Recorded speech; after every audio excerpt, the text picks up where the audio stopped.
Hey everybody, my name is Jesse and I'm with JTS Woodworking. This is the first video on my new channel. I want to show you what I bought from Harbor Freight today. I recently bought an air compressor from Harbor Freight, just a 21-gallon air compressor. It's all I really need because all I need is something so I can use an air hose as of right now. It was a good deal, so I bought it, and then I bought this 50-foot hose reel today because I love retractable hose reels. So I'm going to unbox this for you and I'm going to show you how I set it up. And I'm also going to show you something else on my router table that I'm going to add to it. So let's unbox.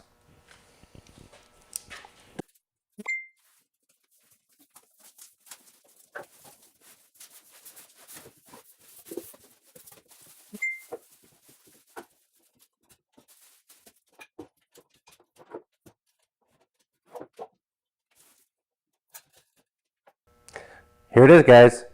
This is the hose reel I bought from Harbor Freight. It looks nice. I like it. I'm going to show you where I'm going to put it. Okay, so right behind me is this 1x board that I put up against these studs. The wall back here is not finished yet, but basically what I did is I took this 1x material, cut it down to the width I needed, so that on this side I could screw it into the stud, and this side I could screw it into the stud, so it's got a nice firm base. And then this is from actually the last hose reel I bought. I bought a 25-foot one. Wasn't long enough for me. But I'm going to see if this lines up. Hopefully that already lines up. If not, I'll show you either way how I did it. But I'm going to put it on this board now that it's screwed into the studs. And then I'll hook it up to the air compressor and we'll see how it works. Alright guys, so unfortunately this does not match up to the previous setup I had. Where it connects down here at the bottom, the bolt holes are wider.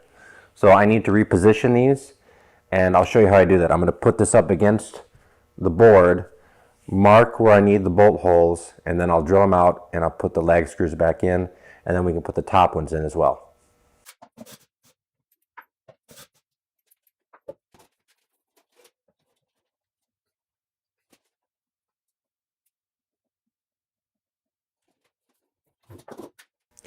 So I removed the two lower bolts and I placed my hose reel up against here. It's best if you have another set of hands. It's kind of difficult by yourself, but I managed to put it up there where I wanted it.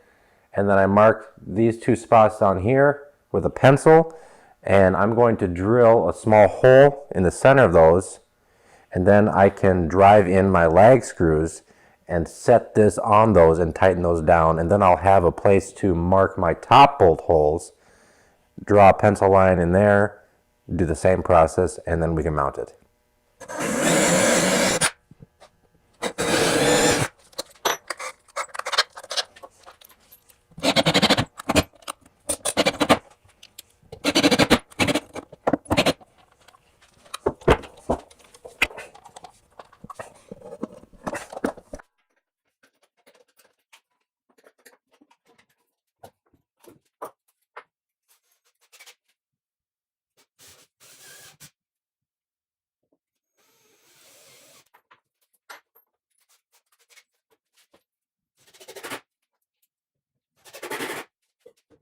Alright, so what I've done is I marked my holes in the bottom. I drilled a hole to allow for the lag screws. I drilled the lag screws in to create the threads in the bottom. I put the hose reel on those bolts, tightened them down with a wrench, and then I marked my holes for the top holes with a pencil, took the hose reel back off, drilled in the center of those holes, or those marks, put my lag screws in at the top so they create their threads. So now I'm going to take the top two off, and then I'm going to set the hose reel back on the bottom two, and then I can put the top one back in with a wrench, and we'll see how it looks.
there you have it. It's installed. So now that it's on there, we want to hook up the hose from the air compressor to the hose reel, and it should be good to go. So I'll show you what that looks like.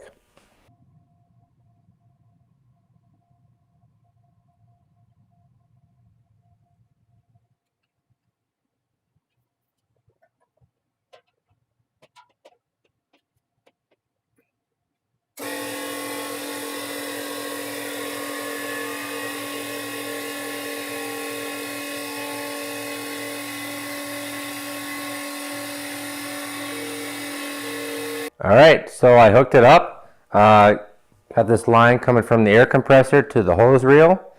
I put on my fitting and my blowgun that I am going to mainly use it for, and I turned on the air compressor to load it up with air, and seems to work. When you hear the click, you can let go and it'll stop like that. And if you want to retract it, you pull it till you don't hear a click like that,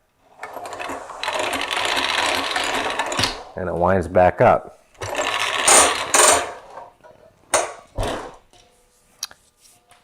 And so I think that'll be good for me. This is all I would really need it for, is air.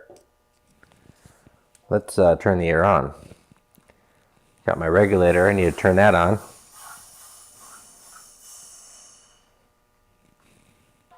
I don't hear any leaks, so that's good.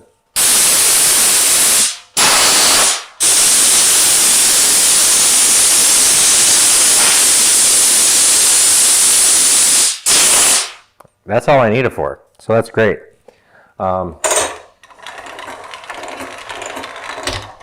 You can tighten these things up as far as how much they wind back up. You can unreel it and set the spring tighter, but this feels pretty good. I don't want it too tight. I don't want to be pulling really hard on it, so I think I'm going to keep it there. The next thing I want to show you is this thing that I'm making for my router table. So I made a router table. I put drawers in it. It looks fantastic. I love the way it turned out. But the router fence, if I don't need to use it, I have to kind of set it off to the side on a bench. I'd like to set it on the actual router table cabinet that I made. And I'll show you what I made last night and how I'm going to use that to put my router fence and just kind of install it on the router cabinet. So here's what I got. What is this, right? It's a block of wood. Well, what I did was, I took 2 strips of wood, and if you can see that, I put a dado right in the center, or pretty close to the center, just using the kerf of my table saw blade. And then I glued those to just another block of wood, same thickness. Now, these T-bolts I use in my router fence, and I use them to secure the router fence to the router table. Now, when I take the router fence off, I can loosen these screws with a knob that I put on, and I can fit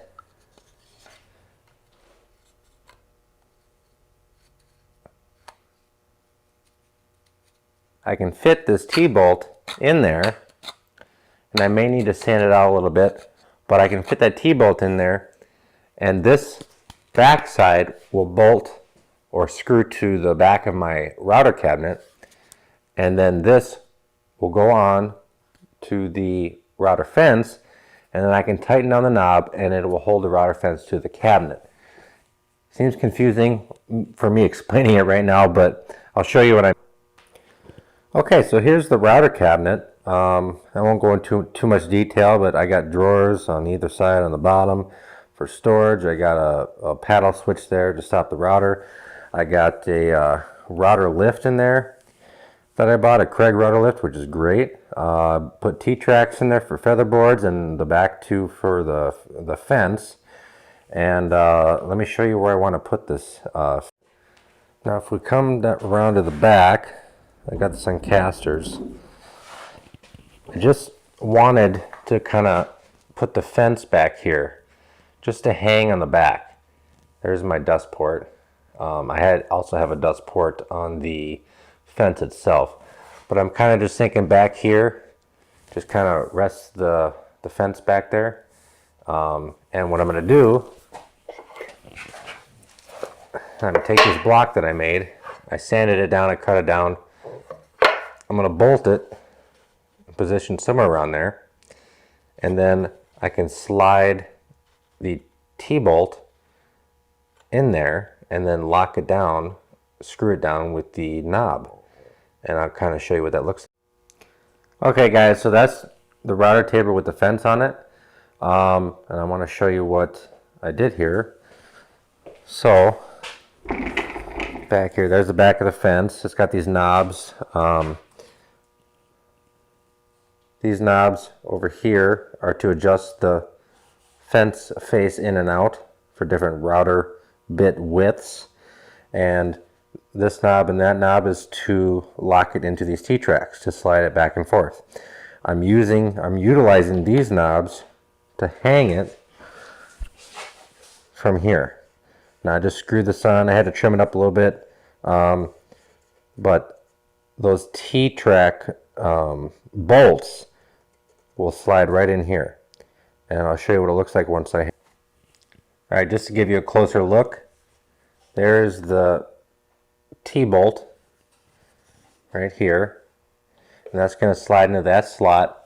And then on this side, I'll tighten down this knob, and then I will have my fence hanging from the back of the router table, out of the way, but still in close vicinity, so I can. All right, there we go. Just hanging on the back side there, out of the way. As you can see, and it's there when I need it. And we can put this back over there. I don't always need the router table fence, but when I do, it's there. Thank you so much guys for watching. I really hope you liked the video. There will be much more to come. I'm trying to do a video per week, but we'll see what happens. Anyways, this is Jesse with JTS Woodworking, and we will see you in the next one. Thanks.